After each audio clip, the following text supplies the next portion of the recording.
start by saying that aggregate statistics are useful, and to convince you, let me give you an example. So let's say there are a bunch of users with pictures of apples, widgets, and cats, and they have tables representing how many pictures of each kind they have. And then there's a server who wants to compute some of these tables. That would be a histogram over these pictures. Now you might ask, why does the server want to compute this? One reason could be that this information could be used by an application developer to optimize the photos application that they might be working on. So a simple way to do that is that just everyone sends their tables to the server, who then sums them up and learns the result, which does satisfy the first goal that we have for these systems, which is of correctness. That the server should be able to compute the statistic that it wants to compute. But this is not the end of the story, because if an adversary compromises the server, then it learns what kind of pictures users have, and that is a problem, which is why we do not have privacy in this simple approach, because individual submissions of users are revealed to the server. Now, this problem of achieving correctness and privacy together has been considered in prior works on private analytics systems, and I'll focus in this talk on systems that use secret sharing. So in these systems, there are two servers. So one server from before, and there's an additional helper server, which in many deployments today is run by ISRG. You don't know about ISRG, it is the same entity behind Let's Encrypt. Hopefully you know about Let's Encrypt. Okay, so if I bring back my users from before, rather than sending their tables directly to the servers, what they're going to do now is generate secret shares. So these tables look random, but if you bring the secret shares together, they sum up to the original table. And the users are going to rather send these secret shares to the servers. Servers do some communication, at the end of which the server on the right learns the sum of the tables. So it's pretty straightforward that this satisfies correctness, but it also satisfies privacy. Why? Because if one of these servers gets compromised, all that the adversary sees is just the sum of those tables and random shares coming from each of the users. So it does not learn any information about which user contributed what value. So we do have privacy. Now, privacy and correctness were easy to achieve and has been done in prior works, but there are a lot of challenges that still remain. Let me draw your attention to some of these challenges. For the first one, let's look at the communication that's happening between the servers. In prior schemes, the servers need to send one message for each client in the system, which means that if you have many clients, this communication is going to be huge, and it would lead to a high dollar cost if you go deploy these servers on major cloud providers. That is the first challenge. Now there's another challenge. Let's say this table that the servers were computing was too large to be able to materialize, and all that the servers are interested in is just the top entries in the table, which are called heavy hitters. For heavy hitters, if you use prior schemes, you run into another issue, which is that the storage that the servers need to maintain also grows linearly in the number of clients. And these are the two challenges that we focus on in this work. Obviously, there are many more other challenges as well, but they are out of the scope for this paper, and we address these two challenges. Now, moving on to our results, we propose a system called Whisper, which addresses both of these challenges simultaneously. So the server-to-server communication and the storage are both sublinear in the number of clients.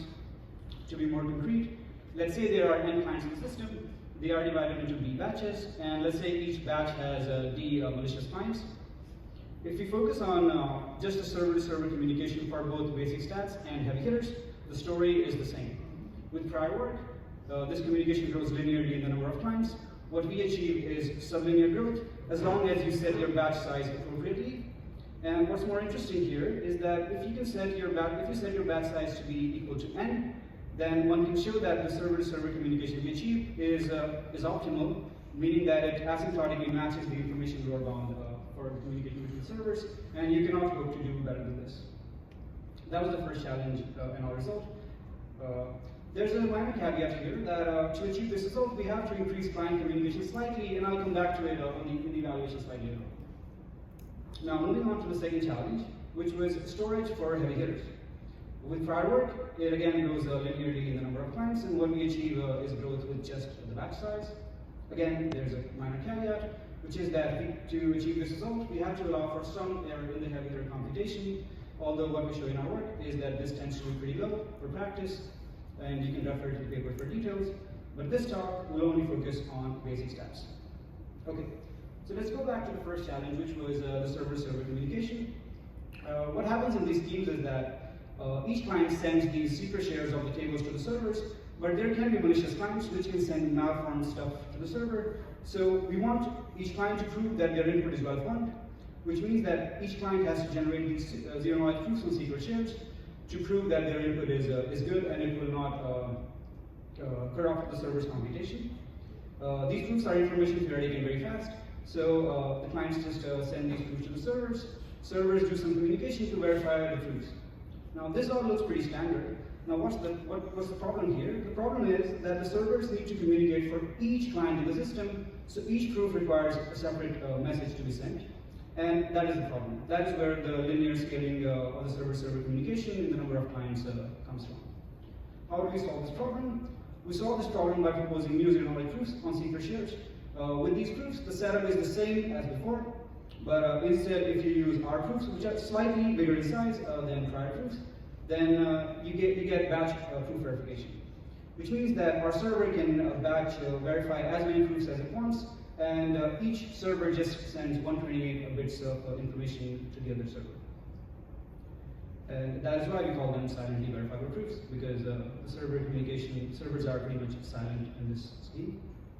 Now, I don't have time to go into the details, but just to give you some idea of how we achieve this batch verification property, what distinguishes our protocol, our proofs with prior proofs, is that we have simplified the verification procedure so much that all that the servers need to do now is to just make sure that they both hold the same value. So a simple equality test. So each server gets a proof from the client, it does some local computation of the proof, generates a single value, and as long as both servers have the same value, the proof is valid. And as you might already know that you can batch verify equality tests pretty easily by using random linear combinations and using hashes and so on. And that is the main idea. How we construct these proofs, I don't have time to go into that, but you can come talk to me at the poster session and I'll be happy to discuss that. Okay, so moving on to evaluation. For histograms with 1,000 bins, here I'm comparing Whisper with the prior best system 303. For both the client metrics, so client communication and client computation, as I hinted before, Whisper is slightly slower than prior best. But what you gain from that is the huge improvements in server-server communication, in particular 50 times better server-server communication. And we estimate that this would lead to a lower cost to deploy something like these servers on cloud providers like Google Cloud. Okay, so to wrap up, in this talk I presented Whisper, which is a new system for pilot analytics. Some directions for future work would be to improve prover efficiency, so proof size and prover time. Thank you.